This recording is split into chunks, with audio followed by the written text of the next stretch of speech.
Hello friends, कैसे हो? Hope सब बढ़िया हो गए। Welcome to my YouTube channel UGC NET commerce made easy. जैसे कि आपको पता है, यहाँ पे आपको पेपर टू कॉमर्स का complete syllabus from unit 1 to unit 10 करवाया जा रहा है। यूनिट नंबर 6 हमारी चल रही है। अब हम उसमें अपना नेक्स्ट टॉपिक करने जा रहे हैं। बेसिकली वर्क प्लेस डायनामिक्स में पर्सनैलिटी, परसेप्शन एंड बिहेवियर को अब हम करने जा रहे हैं। देखो, पर्सनैलिटी एक इंडिविजुअल के कंसिस्टेंट थॉट, फीलिंग्स और बिहेवियर के पैटर्न्स को रेफर करता है जो ऑर्गेनाइजेशनल सेटिंग में उनके इंटरेक्शन को इन्फ्लुएंस करता है। ये हर पर्सन के यूनिक नेचर और वर्कप्लेस बिहेवियर के लिए ज़रूरी है। अगर इसका मैं आपको डेफिनेशन बताऊं, देखो, पर्सनैलिटी ट्रेड्स, बिहेवियर्स और इमोशनल पैटर्न्स का यूनिक कॉम्बिनेशन है जो इंडिविजुअल के एनवायरनमेंट रिस्पॉन्सेज को शेप करता है। ये हर पर्सन के डिस्टिंक्ट आइडेंटिटी और रिएक्शंस के लिए फाउंडेशन देता है। ऑर्गेनाइजेशंस में personality job performance, team work, leadership styles और इंटरपर्सनल रिलेशनशिप्स को इन्फ्लुएंस करता है। ये वर्कप्लेस डायनामिक्स और सक्सेस के लिए क्रिटिकल है। पर्सनैलिटी जेनेटिक्स, अपब्रिंगिंग, कल्चर और एक्सपीरियंसेस से शेप होती है जो इससे रिलेटिवली स्टेबल लेकिन टाइम के साथ अडेप्टेबल बनाती है। ये लॉन्ग टर्म बिहेवियर पैटर्न्स और फ्लेक्सिबिलिटी के लिए ज़रूरी है। अगर हम इसकी की थ्योरीज को करें, ठीक है जी, जो मेन इसकी थ्योरीज आती हैं, सबसे पहले trade theory. Trade theory stable characteristics जैसे बिग 5 ट्रेड्स, उसमें openness, consciousness, extraversion, agreeableness, neuroticism identify करती है जो बिहेवियर प्रिडिक्ट करते हैं। यह पर्सनालिटी के मेजरेबल एस्पेक्ट्स और वर्कप्लेस बिहेवियर के लिए फाउंडेशन देता है। Second, psychodynamic theory. Psychodynamic theory unconscious influence जैसे मोटिवेशन या कॉन्फ्लिक्ट्स पे एम्फसाइज करती है जो बिहेवियर को शेप करते हैं। ये हिडन साइकोलॉजिकल फैक्टर्स के वर्कप्लेस में इम्पैक्ट के लिए ज़रूरी है। Third, humanistic theory. Humanistic theory self actualisation और पर्सनल ग्रोथ पे फोकस करती है जो बिहेवियर के ड्राइवर्स होते हैं। ये एम्प्लॉय मोटिवेशन और डेवलपमेंट के लिए क्रिटिकल है। चौथा, situational perspective. Situational perspective suggest करता है कि पर्सनैलिटी सिचुएशनल फैक्टर्स के साथ इंटरेक्ट करके वर्कप्लेस बिहेवियर को इन्फ्लुएंस करती है। ये कॉन्टेक्स्ट बेस्ड बिहेवियर और अडेप्टेबिलिटी के लिए ज़रूरी है। ठीक है, अगर हम इसके रोल की बात करें, ठीक, रोल में सबसे पहले पर्सनैलिटी जॉब फिट को इन्फ्लुएंस करती हैं। जैसे कॉन्शियस एम्प्लॉय स्ट्रक्चर्ड रोल्स में एक्सेल करते हैं। ये राइट पर्सन को राइट जॉब असाइन करने के लिए क्रिटिकल है। दूसरा, लीडरशिप इफेक्टिवनेस को शेप करती है। जैसे एक्स्ट्रावर्टेड लीडर्स डायनामिक सेटिंग्स में थ्राइव करते हैं। ये इफेक्टिव लीडरशिप स्टाइल्स और टीम मैनेजमेंट के लिए ज़रूरी है। तीसरा, टीम डायनामिक्स, कॉन्फ्लिक्ट रेजोल्यूशन और ऑर्गेनाइजेशनल कल्चर को अफेक्ट करती है। ये कोलैबोरेटिव और पॉजिटिव वर्कप्लेस एनवायरनमेंट के लिए क्रिटिकल है। फोर्थ, एचआर प्रैक्टिसेस जैसे रिक्रूटमेंट, ट्रेनिंग और परफॉर्मेंस इवैल्यूएशंस को ये गाइड करती हैं। ये टैलेंट मैनेजमेंट और एम्प्लॉय डेवलपमेंट के लिए ज़रूरी है। अब इसके अगर हम चैलेंजेस की बात करें, देखो चैलेंजेस भी हैं। सबसे पहला, पर्सनैलिटी को एक्यूरेटली असेस करना बिना बायस या ओवर सिंप्लीफिकेशन के चैलेंजिंग है।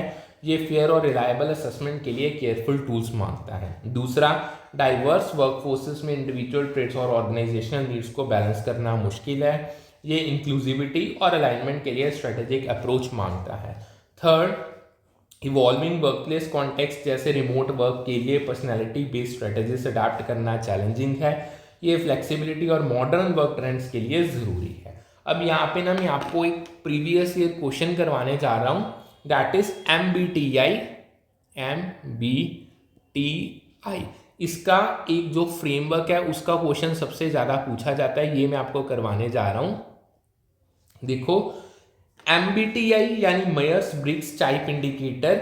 देखो, MBTI एक पॉपुलर पर्सनैलिटी असेसमेंट टूल है जो कार्ल जंग के थ्योरीज पे बेस्ड है।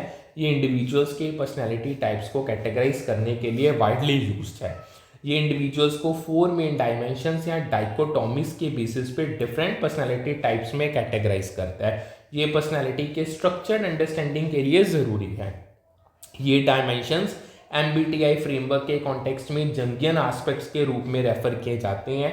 ये पर्सनैलिटी के कोर कंपोनेंट्स को हाईलाइट करता है। सबसे पहला आता है extroversion versus introversion. Extraversion external world पे फोकस करता है, सोशल इंटरेक्शन से एनर्जी गेन करता है और आउटगोइंग और एक्सप्रेसिव होता है। ये सोशल और डायनामिक वर्कप्लेस रोल्स के लिए सूटेबल है। ठीक है जी। सेकंड, इसमें इंट्रोवर्जन की बात करें, इंट्रोवर्जन इंटरनल वर्ल्ड पे फोकस करता है, सॉलिट्यूड और इंट्रोस्पेक्शन से एनर्जी गेन करता है और रिजर्व और रिफ्लेक्टिव होता है। ये थॉटफुल और इंडिपेंडेंट रोल्स के लिए ज़रूरी है। Second, sensing versus intuition. Sensing concrete information पे फोकस करता है, फैक्ट्स और डिटेल्स पे रिलाई करता है और प्रैक्टिकल और रियलिस्टिक अप्रोचेस प्रेफर करता है। ये डिटेल ओरिएंटेड और स्ट्रक्चर टास्क के लिए सूटेबल है। इंट्यूशन की बात करें, इंट्यूशन पैटर्न्स, कनेक्शंस और पॉसिबिलिटीज़ पे फोकस करता है, इनसाइट्स और इमेजिनेशंस पे रिलाई करता है और इनोवेटिव और एब्स्ट्रैक्ट अप्रोचेस प्रेफर करता है। ये क्रिएटिव और स्ट्रेटेजिक रोल्स के लिए क्रिटिकल है। थर्ड, थिंकिंग वर्सेस फीलिंग की बात करें, thinking logical analysis, objective decision making की एम्फसाइज करता है और कंसिस्टेंसी और फेयरनेस को वैल्यू देता है। ये डाटा ड्रिवन और इम्पार्शियल डिसीजंस के लिए ज़रूरी है। अगर फीलिंग की बात करें, फीलिंग सब्जेक्टिव वैल्यूज़ पे एम्फसाइज करता है, डिसीजन मेकिंग में इमोशंस और पर्सनल वैल्यूज़ कंसीडर करता है और हार्मनी और एम्पथी को वैल्यू देता है। ये टीम कोलैबोरेशन और इमोशनल इंटेलिजेंस के लिए क्रिटिकल है। ठीक है जी। चौथा, judging versus perceiving. Judging structure और ऑर्गेनाइजेशन प्रेफर करता है, डिसीजंस बनाने में पसंद करता है और गोल ओरिएंटेड और डिसीजिव होता है। ये प्लान और डिसिप्लिन वर्क एनवायरनमेंट के लिए सूटेबल है। परसीविंग की बात करें, परसीविंग फ्लेक्सिबिलिटी और अडेप्टेबिलिटी प्रेफर करता है, ऑप्शंस ओपन रखता है और स्पॉन्टेनियस और ओपन एंडेड होता है। ये डायनामिक और क्रिएटिव रोल्स के लिए ज़रूरी है। इन 4 डायमेंशन यानी 4 डायमेंशंस के कॉम्बिनेशन से इंडिविजुअल को 16 पॉसिबल MBTI पर्सनैलिटी टाइप्स जैसे ISTJ, ENFP, INTJ में क्लासीफाई किया जाता है। ये पर्सनैलिटी प्रेफरेंसेस और वर्कप्लेस फिट को अंडरस्टैंड करने के लिए हेल्पफुल है। ये टाइप्स रिफ्लेक्ट करते हैं कि इंडिविजुअल्स वर्ल्ड को कैसे परसीव और इंटरेक्ट करते हैं, डिसीजंस कैसे लेते हैं और टास्क और चैलेंजेस को कैसे अप्रोच करते हैं। ये वर्कप्लेस बिहेवियर और टीम डायनामिक्स के लिए इंसाइट्स प्रोवाइड करता है। होप सो ये आपको अच्छे से क्वेश्चन समझ आ गया होगा। अब इसको और आगे समझते हैं। एक और क्वेश्चन था MBTI से ही वो क्वेश्चन आया है। देखो सेम वही टाइप्स उन्होंने रिपीट की थी, एक बार मैं रिपीट कर देता हूँ। सबसे पहला सेंसिंग नोन फैक्ट्स के साथ काम करता है इंस्टेड ऑफ पॉसिबिलिटीज और रिलेशनशिप्स ढूंढने के। ये प्रैक्टिकल और डिटेल ओरिएंटेड टास्क के लिए सूटेबल है। दूसरा, थिंकिंग इंटरपर्सनल एनालिसिस और लॉजिक पे ज़्यादा रिलाई करता है, ना कि पर्सनल वैल्यूज़ पे। ये ऑब्जेक्टिव और एनालिटिकल डिसीजन मेकिंग के लिए क्रिटिकल है। थर्ड, फीलिंग पर्सनल वैल्यूज़ पे ज़्यादा रिलाई करता है, ना कि पर्सनल एनालिसिस और लॉजिक पे। ये एम्पैथी और टीम हार्मनी के लिए ज़रूरी है। चौथा, परसीविंग फ्लेक्सिबल और स्पॉन्टेनियस वे पसंद करता है, ना कि प्लान्ड और ऑर्डरली वे ऑफ लाइफ। ये अडेप्टेबिलिटी और क्रिएटिविटी के लिए क्रिटिकल है। ठीक है जी। अगेन एक सेम क्वेश्चन था, पर्सनैलिटी डायमेंशंस इंडिविजुअल ट्रेट्स के साथ मैच करने थे। उसमें देखो एक्सट्रोवर्जन टॉकेटिव, असर्टिव, सोशलेबल और आउटगोइंग ट्रेट्स को रिप्रेजेंट करता है। ये सोशल और लीडरशिप रोल्स के लिए सूटेबल है। दूसरा, consciousness self discipline, hardworking, organised, dependable और परसिस्टेंट ट्रेट्स को शो करता है। ये स्ट्रक्चर्ड और गोल ओरिएंटेड रोल्स के लिए ज़रूरी है। Third, emotional stability calm, happy और सिक्योर ट्रेट्स को रिप्रेजेंट करता है। ये स्ट्रेस मैनेजमेंट और कंसिस्टेंट परफॉर्मेंस के लिए क्रिटिकल है। चौथा, openness to experience creative, curious, intellectual, imaginative और आर्टिस्टिकली सेंसिटिव ट्रेट्स को शो करता है। ये इनोवेशन और प्रॉब्लम सॉल्विंग के लिए ज़रूरी है। ठीक है। अब एक और क्वेश्चन करवाने जा रहा हूँ, डैट इज वो एप्टीट्यूड में से क्वेश्चन है, एप्टीट्यूड टेस्ट। देखो एप्टीट्यूड टेस्ट स्पेसिफिकली पर्सन के लर्निंग और पर्टिकुलर जॉब या फील्ड के लिए स्किल्स एक्वायर करने की एबिलिटी को असेस करने के लिए डिजाइंड होते हैं।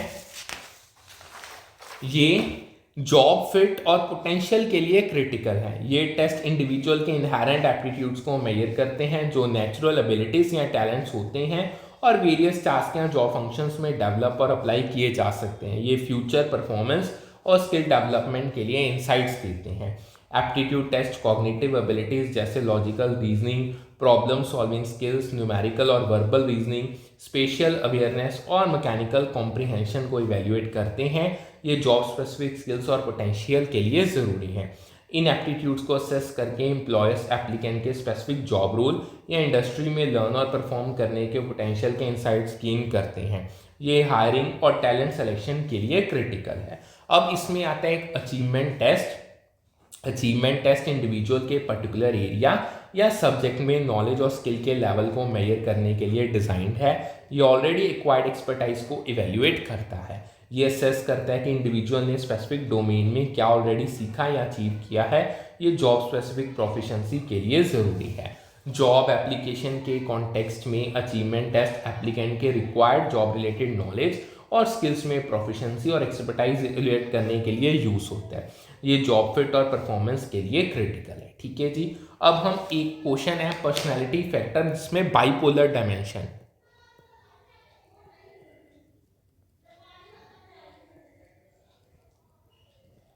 इसमें बाई पोलर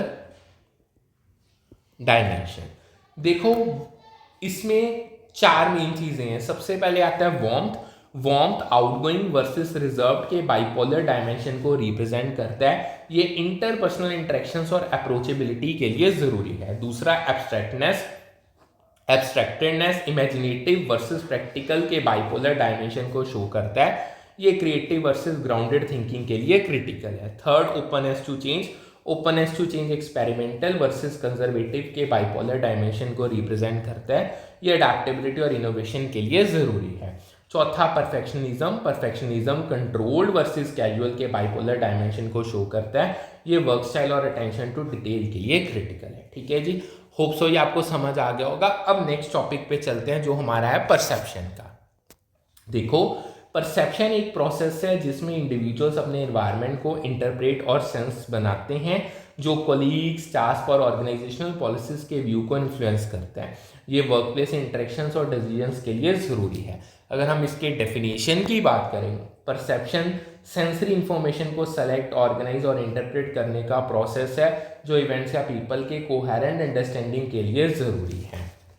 ये रियलिटी को समझने और रिएक्ट करने के लिए फाउंडेशन देता है। अगर इसके प्रोसेस की बात करें, सबसे पहला स्टेप आता है सिलेक्शन स्टिमुली को रेलेवेंस या अटेंशन के बेसिस पे फिल्टर करती है।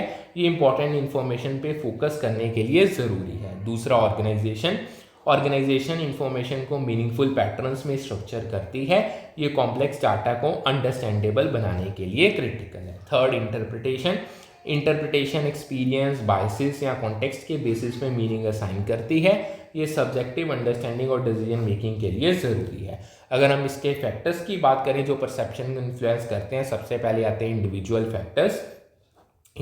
फैक्टर्स जैसे पर्सनैलिटी, वैल्यूज़ और पास्ट एक्सपीरियंसेस एम्प्लॉयज़ के इवेंट्स इंटरप्रेट करने के तरीके को शेप करते हैं। ये पर्सनल लेंस और परसेप्शन के लिए क्रिटिकल है। दूसरे आते हैं सिचुएशनल फैक्टर जैसे वर्कप्लेस कल्चर या टाइम प्रेशर परसेप्शंस को अफेक्ट करते हैं। ये एनवायरनमेंट बेस्ड इन्फ्लुएंसेस के लिए ज़रूरी है। थर्ड आते हैं टारगेट फैक्टर्स जैसे पर्सन या ऑब्जेक्ट के कैरेक्टरिस्टिक्स यानी कोलीग का बिहेवियर ही हो गया, इंटरप्रिटेशन को इन्फ्लुएंस करते हैं। ये परसेप्शन के सब्जेक्ट के लिए क्रिटिकल हैं। अगर हम इसके इम्पैक्ट की बात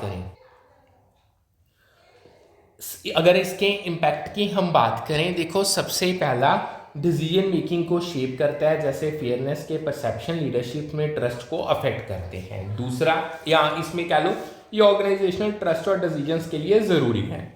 सेकंड, इंटरपर्सनल रिलेशनशिप्स को इन्फ्लुएंस करता है, जैसे मिसपरसेप्शंस मिसअंडरस्टैंडिंग का कॉज बनता है। ये टीम कोलैबोरेशन और हार्मनी के लिए क्रिटिकल है। तीसरा, परफॉर्मेंस इवैल्यूएशन को अफेक्ट करते हैं क्योंकि बायसेस जैसे स्टीरियोटाइपिंग या हेलो इफेक्ट जजमेंट्स को डिस्टॉर्ट करते हैं। ये फेयर इवैल्यूएशन के लिए चैलेंजिंग है। चौथा, कॉन्फ्लिक्ट रेजोल्यूशन को इम्पैक्ट करते हैं क्योंकि इश्यूज का परसेप्शन और एड्रेस करने का तरीका शेप होता है। ये इफेक्टिव डिस्प्यूट मैनेजमेंट के लिए ज़रूरी है। अगर यही मैं आपको इसके चैलेंजेस बताऊं, सबसे पहला परसेप्चुअल बायसेस जैसे एट्रीब्यूशन एरर्स यानी फेलियर को एफर्ट की कमी से ज्यूम करना, मैनेज करना चैलेंजिंग है, ये फेयर और एक्यूरेट जजमेंट्स के लिए ज़रूरी है। दूसरा, डाइवर्स टीम्स या रिमोट सेटिंग्स में कंसिस्टेंट परसेप्शंस इंश्योर करना मुश्किल है, ये इंक्लूसिविटी और कम्युनिकेशन के लिए क्रिटिकल है। तीसरा, मिसपरसेप्शंस जो मिसट्रस्ट या रिड्यूस्ड कोलैबोरेशन का कॉज बनते हैं उनको एड्रेस करना चैलेंजिंग है, ये ट्रस्ट और टीम वर्क के लिए ज़रूरी है। होप सो ये आपको समझ आ गया होगा। अब आगे चलते हैं, नेक्स्ट आता है हमारा एटीट्यूड का टॉपिक।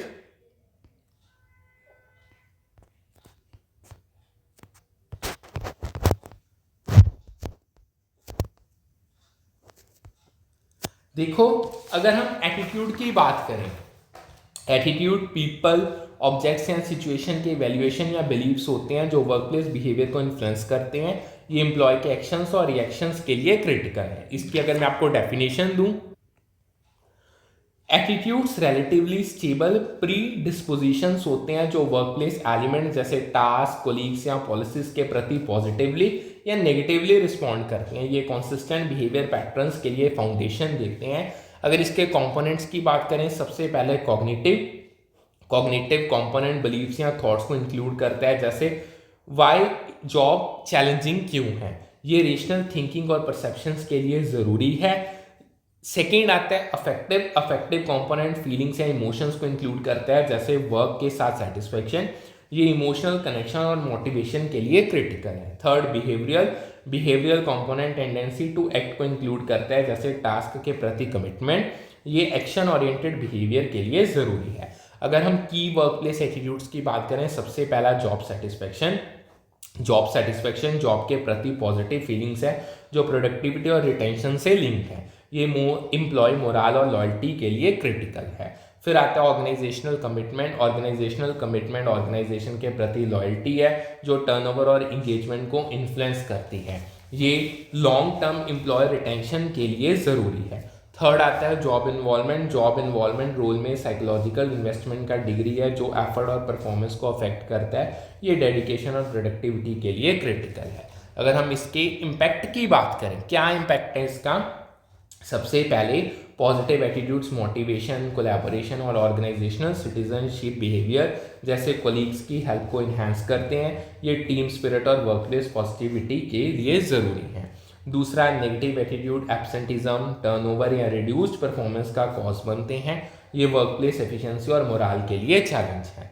तीसरा, एटीट्यूड्स ऑर्गेनाइजेशनल कल्चर को शेप करते हैं और चेंज या पॉलिसीज के रिस्पॉन्सेज को इन्फ्लुएंस करते हैं।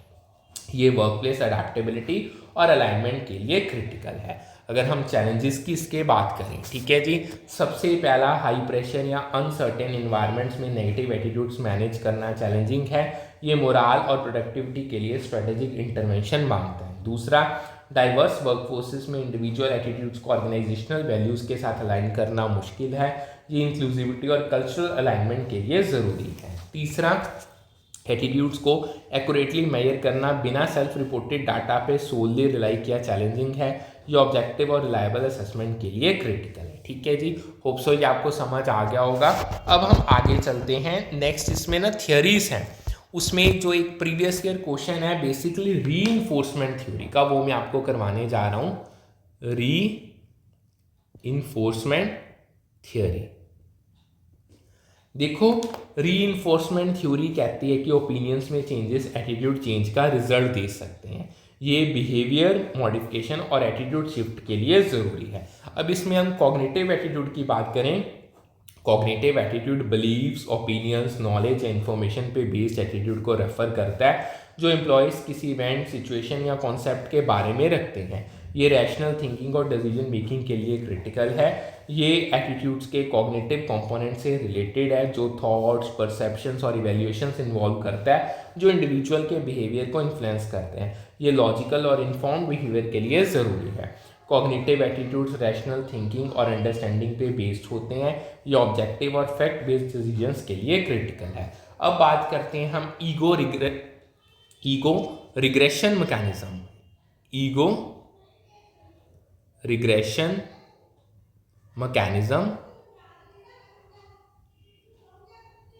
देखो, ego regression mechanism psychoanalytic theory में एक डिफेंस मैकेनिज्म है जहां इंडिविजुअल प्रीवियस स्टेज को साइकोलॉजिकल डेवलपमेंट में रिवर्ट या रिटर्न करता है।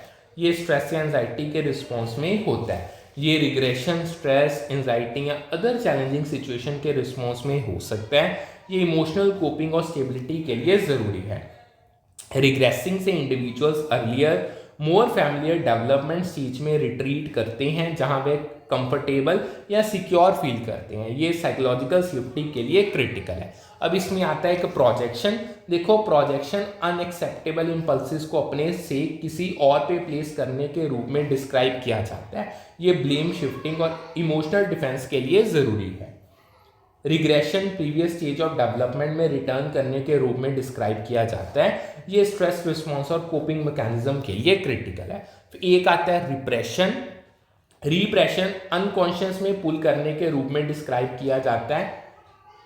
ये अनवांटेड थॉट्स और इमोशंस को सप्रेस करने के लिए जरूरी है। नेक्स्ट आता है सब्लिमेशन। सब्लिमेशन अनएक्सेप्टेबल इम्पल्सिस को सोशली एक्सेप्टेबल वे में एक्ट आउट करने के रूप में डिस्क्राइब किया जाता है। ये पॉजिटिव चैनलिंग और इमोशनल मैनेजमेंट के लिए क्रिटिकल है। अब एक क्वेश्चन था displacement as a defence mechanism.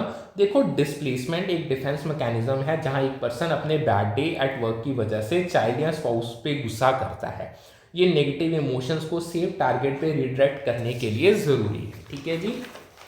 ये डिस्प्लेसमेंट नेगेटिव इमोशंस या इंपल्सिस को ओरिजिनल सोर्स से सब्स्टिट्यूट टारगेट पे रीडायरेक्ट करने का डिफेंस मैकेनिज्म है जो लेस थ्रेटनिंग या मोर एक्सेप्टेबल होता है। ये इमोशनल मैनेजमेंट और कॉन्फ्लिक्ट अवॉइडेंस के लिए क्रिटिकल है। इस केस में पर्सन अपना एंगर और फ्रस्ट्रेशन वर्क के बैड डे से चाइल्ड या स्पाउस पे डिस्प्लेस करता है। ये वर्कप्लेस स्ट्रेस को घर पे ट्रांसफर करने का एग्जाम्पल है। अब आते हैं बात इमोशंस की। इमोशंस का क्वेश्चन। देखो, इमोशंस इंटेंस फीलिंग्स होते हैं जो स्पेसिफिक इवेंट्स या सिचुएशंस के रिस्पॉन्स में अराइज करते हैं। ये वर्कप्लेस बिहेवियर और इंटरेक्शन के लिए ज़रूरी हैं। इमोशंस इंडिविजुअल्स के बिहेवियर, डिसीजन मेकिंग और वर्कप्लेस में ओवरऑल वेलबींग को अफेक्ट करते हैं। ये वर्कप्लेस डायनामिक्स और परफॉर्मेंस के लिए क्रिटिकल हैं। इमोशंस को रिकॉग्नाइज और मैनेज करना अपने और दूसरों के हेल्दी रिलेशनशिप्स और इफेक्टिव कम्युनिकेशन मेंटेन करने के लिए इंपॉर्टेंट है। ये इमोशनल इंटेलिजेंस और टीम हार्मनी के लिए ज़रूरी है। अगर फियर ऑफ ओवरलोड चेंज के रेसिस्टेंस का सोर्स है तो most suitable coping mechanism role clarity और डेफिनेशन प्रोवाइड करना है। ये एक प्रीवियस ईयर क्वेश्चन ही था। ये अनसर्टेनिटी और स्ट्रेस को कम करता है। अगर हम इसमें रेसिस्टेंस टू चेंज की बात करें, रेसिस्टेंस टू चेंज अक्सर तब आता है जब इंडिविजुअल्स अपने रोल्स और रिस्पॉन्सिबिलिटीज़ के बारे में ओवरवेल्म्ड या अनसर्टेन फील करते हैं चेंज के सामने। ये क्लैरिटी और कॉन्फिडेंस के लिए चैलेंजिंग है। वे न्यू टास्क से ओवरलोडेड होने या चेंज के इंक्रीज डिमांड्स हैंडल ना कर पाने के डर से डर सकते हैं। ये स्ट्रेस और रेसिस्टेंस का मेजर कॉज है। इस फियर को एड्रेस करने और रेसिस्टेंस कम करने के लिए क्लियर रोल क्लैरिटी और डेफिनेशन प्रोवाइड करना क्रूशियल है। ये एम्प्लॉय को कॉन्फिडेंट और प्रिपेयर्ड बनाता है। इसमें एक्सपेक्टेशंस, रिस्पॉन्सिबिलिटीज और इंडिविजुअल्स के रोल्स का स्कोप क्लियरली कम्युनिकेट करना शामिल है चेंज के कॉन्टेक्स्ट में। ये ट्रांसपेरेंसी और अलाइनमेंट के लिए ज़रूरी है। रोल क्लैरिटी और डेफिनेशन प्रोवाइड करके ऑर्गेनाइजेशन ओवरलोड के फियर्स को एलिवेट कर सकती है बाय इंश्योरिंग कि इंडिविजुअल्स अपने स्पेसिफिक रोल्स, रिस्पॉन्सिबिलिटी के चेंजेस और चेंज का ओवरऑल ऑर्गेनाइजेशनल गोल्स के साथ अलाइनमेंट क्लियरली समझते हैं। ये स्मूथ ट्रांजिशन और एम्प्लॉय बाय इन के लिए क्रिटिकल है। ठीक है जी। अब एक क्वेश्चन है प्लस-6 मॉडल। प्लस-6 मॉडल ये करवाने जा रहा हूं मैं आपको। देखो, प्लस-6 मॉडल ऑफ इमोशंस के अकॉर्डिंग फियर को प्राइमरी इमोशंस में से एक के रूप में क्लासिफाई किया जाता है। ये बेसिक ह्यूमन इमोशंस के लिए फाउंडेशनल है। प्लस-6 ने 8 प्राइमरी इमोशंस आइडेंटिफाई किए जिसमें Joy, sadness, anger, fear, surprise, anticipation, trust और डिस्गस्ट ये कोर इमोशंस ह्यूमन बिहेवियर के लिए ज़रूरी हैं। अब प्राइमरी इमोशंस की बात करें, प्राइमरी इमोशंस बेसिक और फंडामेंटल इमोशंस होते हैं जो अदर इमोशंस के बिल्डिंग ब्लॉक्स के रूप में काम करते हैं। ये कॉम्प्लेक्स इमोशंस के फाउंडेशन के लिए क्रिटिकल है। ये यूनिवर्सल होते हैं और वेरियस स्टिमुली या सिचुएशंस के इनेट और इंस्टिंक्चुअल रिस्पॉन्सेज के रूप में बिलीव किए जाते हैं। ये ह्यूमन सर्वाइवल और रिएक्शंस के लिए ज़रूरी हैं। फियर खास तौर पे थ्रेट या डेंजर के परसेप्शन से एसोसिएटेड है और फिजियोलॉजिकल और साइकोलॉजिकल रिस्पॉन्सेज को ट्रिगर करता है। ये सेफ्टी और सर्वाइवर के लिए क्रिटिकल है। यही अगर हम सेकेंडरी इमोशंस की बात करें, सेकेंडरी इमोशंस कॉम्प्लेक्स इमोशंस होते हैं जो प्राइमरी इमोशंस के कॉम्बिनेशन में ब्लेंडिंग से रिजल्ट करते हैं। ये न्यूसेंस्ड और लेयर्ड इमोशनल एक्सपीरियंसेस के लिए ज़रूरी हैं। सेकेंडरी इमोशंस के एग्जांपल्स में जेलसी, गिल्ट, शेम, प्राइड और एडमिरेशन शामिल हैं। ये कॉम्प्लेक्स ह्यूमन इंटरेक्शंस और फीलिंग्स के लिए क्रिटिकल है। होप सो ये आपको समझ आ गए होंगे। अब हम नॉर्मली पूरे इमोशंस के टॉपिक पे चलते हैं। देखो, इमोशंस इंटेंस और शॉर्ट टर्म फीलिंग्स होते हैं जो वर्कप्लेस बिहेवियर, डिसीजन मेकिंग और इंटरपर्सनल डायनामिक्स को इन्फ्लुएंस करते हैं। ये वर्कप्लेस इंटरेक्शंस और परफॉर्मेंस के लिए ज़रूरी है। अगर मैं आपको इसकी डेफिनेशन बताऊं, इमोशन साइकोलॉजिकल स्टेट्स होते हैं जैसे जॉय, एंगर, स्ट्रेस, जो इवेंट्स, इंटरेक्शंस या थॉट से ट्रिगर होते हैं। ये इमीडिएट और इम्पैक्टफुल रिएक्शंस के लिए क्रिटिकल है। ये मूड्स यानी जो लॉन्गर लास्टिंग और लेस इंटेंस होते हैं से डिफर करते हैं और अक्सर स्पेसिफिक स्टिमुली से टाइड होते हैं। ये इमोशंस और मूड्स के डिस्टिंक्शन के लिए ज़रूरी हैं। ऑर्गेनाइजेशन में इमोशंस मोटिवेशन, टीम वर्क और लीडरशिप इफेक्टिवनेस को इन्फ्लुएंस करते हैं। ये वर्कप्लेस डायनामिक्स और सक्सेस के लिए क्रिटिकल है। अगर हम इसकी टाइप्स की बात करें, सबसे पहले आते हैं पॉजिटिव इमोशंस। पॉजिटिव इमोशंस जैसे जॉय, प्राइड या एंथुजियाज्म क्रिएटिविटी और कोलैबोरेशन को इन्हांस करते हैं। ये इनोवेटिव और टीम ओरिएंटेड वर्कप्लेस के लिए ज़रूरी हैं। फिर आते हैं नेगेटिव इमोशंस। नेगेटिव इमोशंस जैसे एंगर, फ्रस्ट्रेशन या एंजाइटी प्रोडक्टिविटी कम कर सकती हैं या कॉन्फ्लिक्ट्स एस्केलेट कर सकती है। ये वर्कप्लेस हार्मनी के लिए चैलेंजिंग है। अगर हम इसमें इमोशनल लेबर की बात करें, इमोशनल लेबर इमोशंस को जॉब रिक्वायरमेंट्स के हिसाब से मैनेज करना है, जैसे कस्टमर सर्विस में प्रोफेशनलिज्म मेंटेन करना। ये जॉब स्पेसिफिक इमोशनल डिमांड्स के लिए क्रिटिकल है। अगर मैं आपको इसका इम्पैक्ट बताऊं, देखो इम्पैक्ट की बात करें, सबसे पहले positive emotion supportive work environment foster करते हैं और डिसीजन मेकिंग इंप्रूव करते हैं। ये हेल्दी वर्कप्लेस कल्चर के लिए ज़रूरी है। दूसरा, नेगेटिव इमोशंस अगर अनमैनेज रहें तो कॉन्फ्लिक्ट, बर्नआउट या डिसएंगेजमेंट का कॉज बनते हैं। ये वर्कप्लेस मोराल और प्रोडक्टिविटी के लिए चैलेंज है। थर्ड, इमोशनल इंटेलिजेंस की बात करें, इमोशनल इंटेलिजेंस लीडर्स और एम्प्लॉयज़ को इमोशंस अफेक्टिवली मैनेज करने देता है, जो रिलेशनशिप और परफॉर्मेंस को इन्हांस करता है। ये इंटरपर्सनल डायनामिक्स और लीडरशिप के लिए क्रिटिकल है।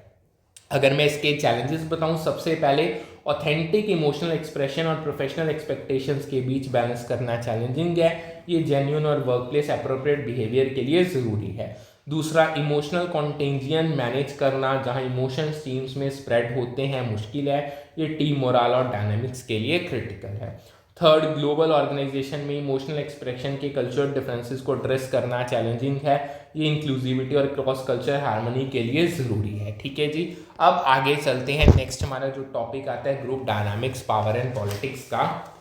देखो, ग्रुप डायनामिक्स, पावर और पॉलिटिक्स इंडिविजुअल के टीम इंटरेक्शंस को शेप करते हैं, जो कोलैबोरेशन, डिसीजन मेकिंग और ऑर्गेनाइजेशनल आउटकम्स को इन्फ्लुएंस करता है। ये वर्कप्लेस रिलेशनशिप्स और सक्सेस के लिए क्रिटिकल है। अगर हम ग्रुप डायनामिक्स की बात करें, ग्रुप डायनामिक्स टीम के अंदर इंटरेक्शंस, रूल्स और नॉर्म्स को रेफर करता है जो इमर्ज करते हैं।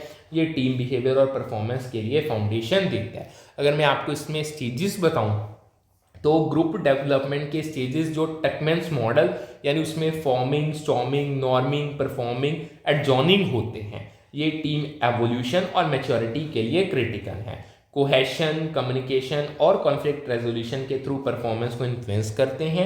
ये इफेक्टिव टीम वर्क और प्रोडक्टिविटी के लिए ज़रूरी है।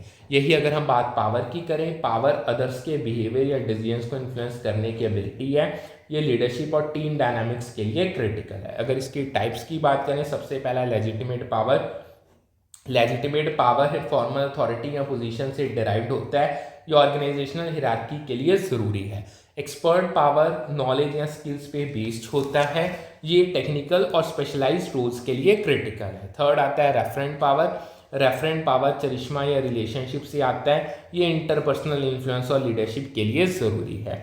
लीडरशिप इफेक्टिवनेस और टीम डायनामिक्स को इम्पैक्ट करता है। ये टीम इन्फ्लुएंस और परफॉर्मेंस के लिए क्रिटिकल है। अब आगे चलते हैं पॉलिटिक्स पे।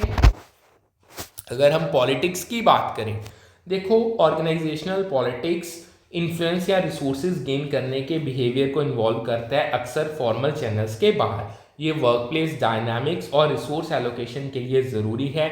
ये पॉजिटिव हो सकता है जैसे अलाइंसेस बिल्ड करना, या नेगेटिव जैसे फेवरेटिज्म या मैनिपुलेशन। ये वर्क प्लेस मोराल और फेयरनेस के लिए क्रिटिकल है। डिसीजन मेकिंग, रिसोर्स एलोकेशन और वर्क प्लेस मोराल को इन्फ्लुएंस करता है। ये ऑर्गेनाइजेशनल आउटकम्स और कल्चर के लिए ज़रूरी है। ठीक है जी। अब इसके सिग्निफिकेंस की बात करें, affective group dynamics team work को इन्हेंस करते हैं। पावर और पॉलिटिक्स रिसोर्स डिस्ट्रीब्यूशन और इन्फ्लुएंस को शेप करते हैं। ये कोलैबोरेशन और ऑर्गेनाइजेशनल सक्सेस के लिए क्रिटिकल है। यही अगर इसके चैलेंजेस की बात करें, डिसफंक्शनल ग्रुप बिहेवियर जैसे ग्रुप थिंक मैनेज करना, नेगेटिव पॉलिटिक्स मिटिगेट करना और इक्विटेबल पावर डिस्ट्रीब्यूशन इंश्योर करना चैलेंजिंग है। ये फेयर और प्रोडक्टिव वर्कप्लेस के लिए ज़रूरी है। अब एक इसमें क्वेश्चन है, that is referent source of power.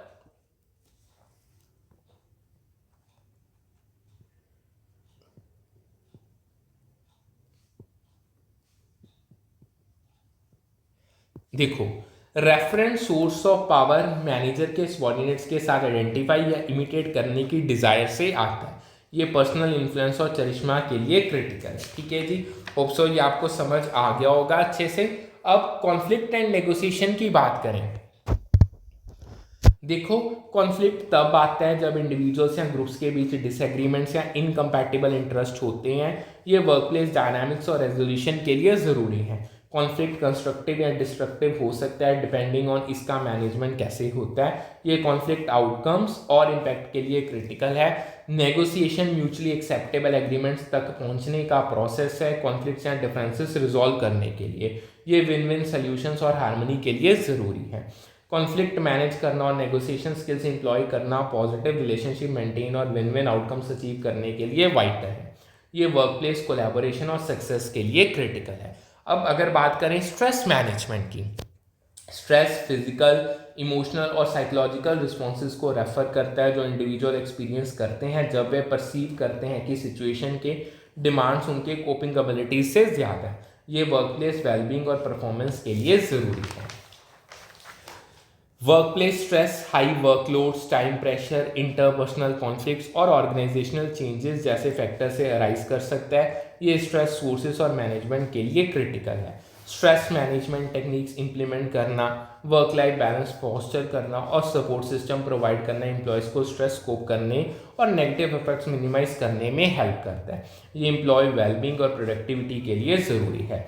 Work place में ह्यूमन बिहेवियर के इन एस्पेक्ट्स को अंडरस्टैंड और इफेक्टिवली मैनेज करना, पॉजिटिव वर्क एनवायरनमेंट प्रमोट करने, एम्प्लॉय वेलबींग इन्हांस करने और ऑर्गेनाइजेशनल सक्सेस अचीव करने के लिए क्रूशियल है। ये हेल्दी और प्रोडक्टिव वर्क प्लेस के लिए क्रिटिकल है। ऑर्गेनाइजेशंस ओपन कम्युनिकेशन के कल्चर को फॉस्टर करके, कॉन्फ्लिक्ट रेजोल्यूशन और स्ट्रेस मैनेजमेंट के लिए ट्रेनिंग और रिसोर्सेज प्रोवाइड करके और healthy work life balance promote करके एम्प्लॉयज़ को सपोर्ट कर सकते हैं। ये एम्प्लॉय सेटिस्फेक्शन और ऑर्गेनाइजेशनल सक्सेस के लिए ज़रूरी है। ठीक है जी, होप सो ये आपको अच्छे से समझ आ गया होगा। अगर हम इनको एक बार मैं आपको अच्छे से बताऊं, सारा रिपीट कर देता हूं। देखो जी,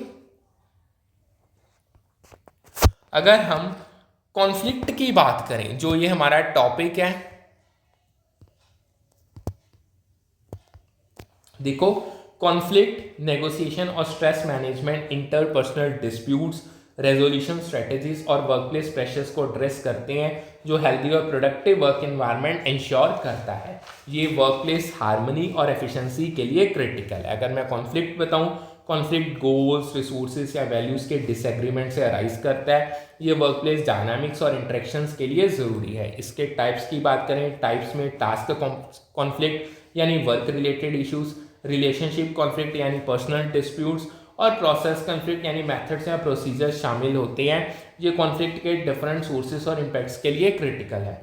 कॉन्फ्लिक्ट कंस्ट्रक्टिव यानी इनोवेशन ड्राइव करता है या डिस्ट्रक्टिव यानी मोराल रिड्यूस करता है हो सकता है। ये कॉन्फ्लिक्ट मैनेजमेंट और आउटकम्स के लिए ज़रूरी है। अगर मैं नेगोशिएशन की बात करूँ, नेगोशिएशन कॉन्फ्लिक्ट्स रिजॉल्व करने या एग्रीमेंट्स तक पहुंचने का डायलॉग के थ्रू प्रोसेस है। ये म्यूचुअल अंडरस्टैंडिंग्स और रेजोल्यूशन के लिए क्रिटिकल है। इसके अगर मैं आपको अप्रोचेस बताऊं, सबसे पहला distributive negotiation. Distributive negotiation competitive win loss scenarios हैं जैसे सैलरी नेगोशिएशंस, ये लिमिटेड रिसोर्सेज के लिए नेगोशिएशन के लिए ज़रूरी है। फिर आता है integrative negotiation. Integrative negotiation collaborative win win solutions हैं, जैसे टीम रिसोर्स एलोकेशन, ये म्यूचुअल बेनिफिट्स ऑफ कोऑपरेशन के लिए क्रिटिकल है। इफेक्टिव नेगोशिएशन के लिए कम्युनिकेशन, एम्पैथी और प्रॉब्लम सॉल्विंग स्किल्स ज़रूरी हैं। ये सक्सेसफुल आउटकम्स और रिलेशनशिप बिल्डिंग के लिए क्रिटिकल है। ठीक है जी।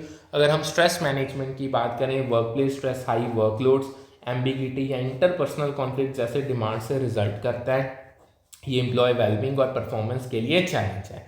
इसकी अगर हम स्ट्रेटजीज की बात करें, ठीक है जी, सबसे पहला इंडिविजुअल लेवल स्ट्रेटजीज में टाइम मैनेजमेंट, माइंडफुलनेस, ये एक्सरसाइज शामिल है। ये पर्सनल स्ट्रेस कोपिंग के लिए ज़रूरी है। अगर ऑर्गेनाइजेशनल लेवल की बात करें, ऑर्गेनाइजेशनल लेवल स्ट्रेटजीज में flexible work arrangements, wellness programmes या क्लियर रोल डेफिनेशन शामिल है।